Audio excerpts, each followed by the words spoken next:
This is the VOA Special English Economics Report.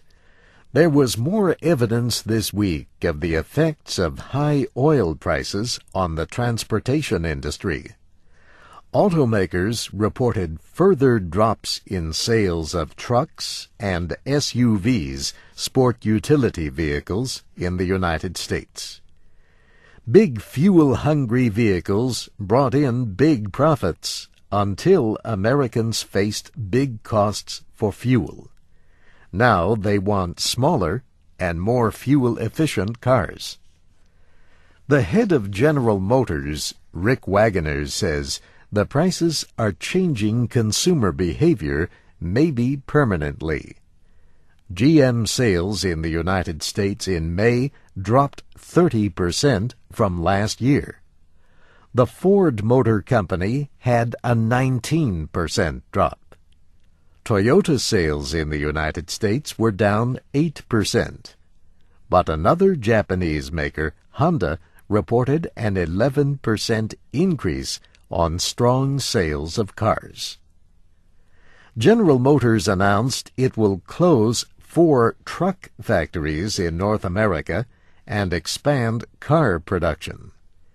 It may also sell its Hummer division. Hummers are military-like vehicles.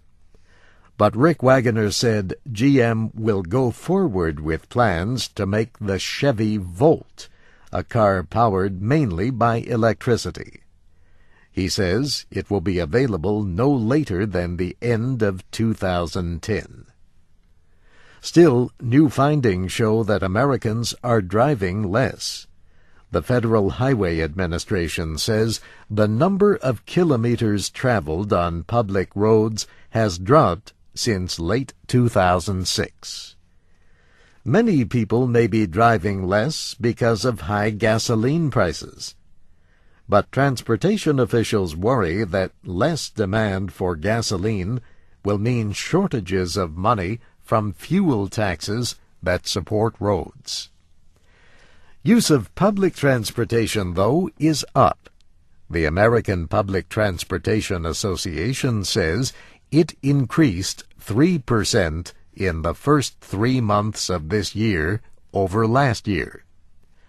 High fuel prices are also affecting air travel.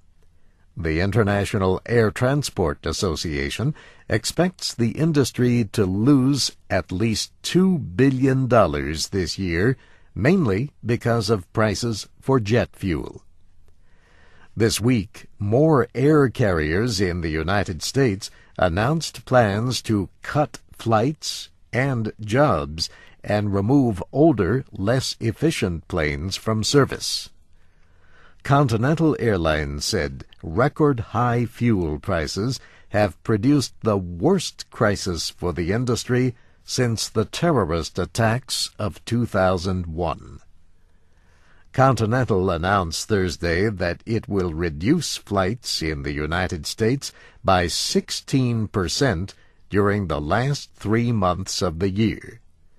The airline will cut 3,000 jobs, about 7% of its positions worldwide. And that's the VOA Special English Economics Report, written by Mario Ritter. I'm Steve Ember.